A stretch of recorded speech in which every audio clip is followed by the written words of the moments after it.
kasi nabagit ko, kasi kung ako lang din naman, na ano rin talaga ako, kuya, nagalit din talaga, or somehow medyo nainis din.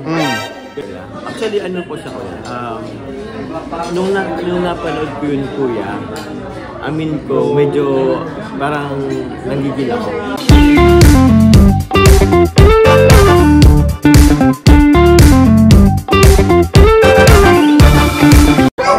So hello po mga kalingap, welcome back po sa ating YouTube channel. Ayan, sa pagkakataong ito po ay kakapanayamin natin si Kalingap Jomar tungkol po dun sa nangyari na pangbabash daw kay Carla. So alamin natin yung kanyang side dito sa pangyayari nito. Tara guys. So ayan po si Kalingap Jomar guys. Ayan, kamusta bro? Ayos lang, kuya. Ayan, medyo matagal tayo hindi nagkita. Kaya nga, kuya, kakarating ko lang isang araw. Gabi. Sino agad ang pinuntahan mo? Ha? Sino kasama mo kanina? Sila. Hindi, nag-shoot kasi ng job kami. Uy, tama-tama.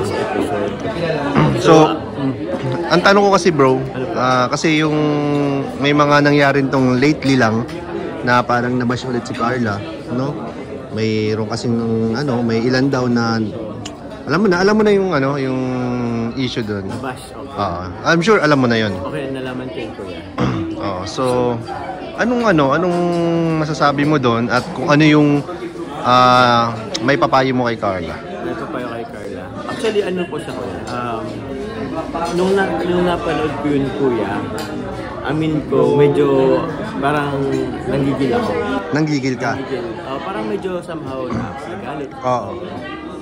Para kay Carla. Pero, kung mapapansin nyo kasi yung video, nakakat kasi siya. Oo, tama. So, cutted yung video. Tama. So, kung papanoorin nyo po yung buong video po, ng live po, nung reactor na po, hindi naman po yun para kay Carla. Exactly. Yes. Hindi siya para kay Carla.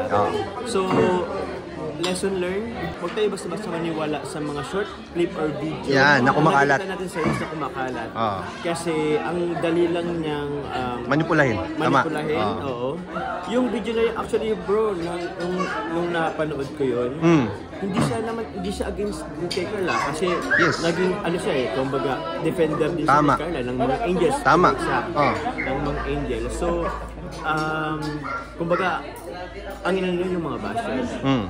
So, pero dun sa video ko yan, na nag-circulate, cut, parang pinamukha dun na galit siya kay Carla. Which is, dun sa buong video ang live na, hindi naman talaga. Tama. Pero ito, to be fair lang naman, kasi kahit ako, in-explain ko na rin yan kasi yung iba nga nagagalit sa akin, hindi ko daw dinedefend si Carla. Actually, nasabi ko na rin sa kanila yung sinabi mo bro. Paras tayo ng pananaw doon. Pero hindi yung sa pinapanigan natin yung kundi doon lang tayo, sa benefit of the doubt lang. With the benefit of the doubt. Diba? So, ayan po, narinig po ninyo kay Jomar. So, ano na lang may papayo mo kay Carla at sa mga supporters? Kasi nabanggit ko na rin siya kay Carla, naipaliwanag ko na rin yun. Kasi nabanggit ko, kasi kung ako lang din naman, na ano rin talaga ako, kuya, nagalit din talaga, or somehow medyo nainis din. Pero, naipaliwanag ko kay Carla na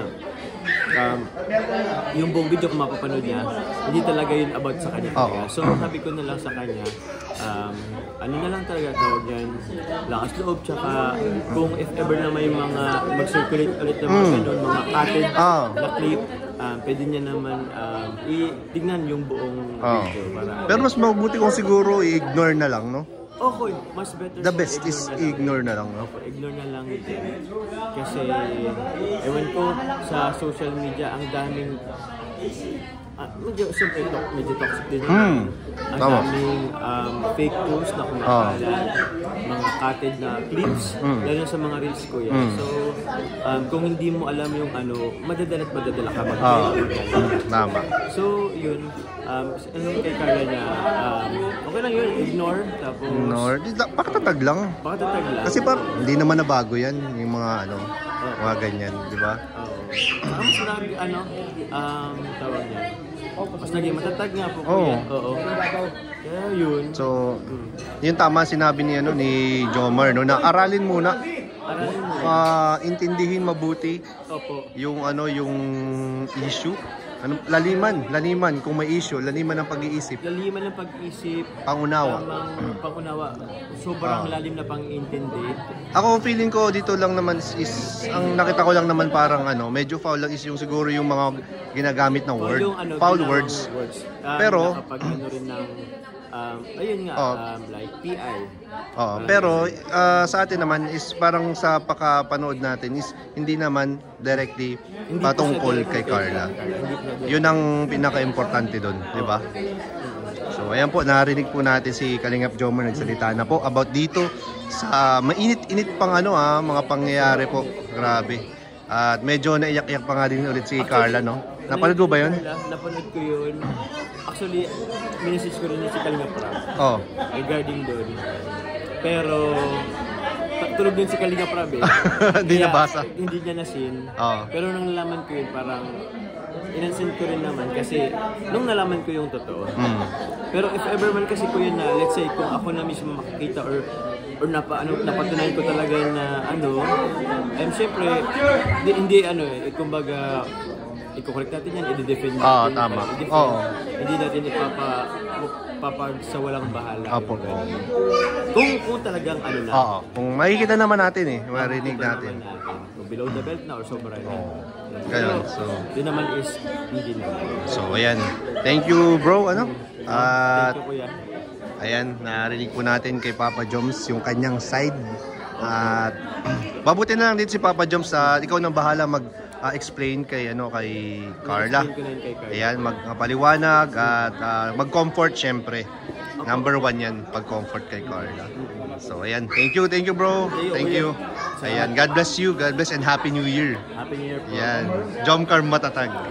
Abangan niyo po yung next episode. Yun. Ayan, abangan natin yan guys. May umamin. Uy, may umamin. Umira, Kaso sayang hindi naka-open ang camera. Kaya nga, sayang. Ay, wala. Sige bro, thank you. Namimiss ko talaga po si Yoyo. Kay Yoyo na pa. Ayan po, kumakain na po sila dito. Tapat-tapat na po sila dyan. Kuya to, di na mabalik kay Yoyo. Doon naman senso na yung baboy. Grabe. Successful na yung baboy ni Kuya Yoyo. Po. Malakas na ang kita. Baboyan? Kabalita ko, iba na yung type. Nanganak daw baga. Cesarean bro? Cesarean. Mahal daw ang cesarean. Cesarean yung baboy. Kasi ba iba na rin ang trabaho ngayon? Ay ang content niya. Hindi, parang pay-feeling. Kuya, parang pay-feeling. Grabe ang kain ni Kuya Bobby Yan po si Joy, si Carla, si Rosa, si Melka. Kompleto po yung apat. First time in the history. Kompleto po yung apat. Si Dan, no? Dan! Grabe naman yan. Joms! Papa Joms! Hey! Double date sa birthday ni Tita Edna. May double date po siya.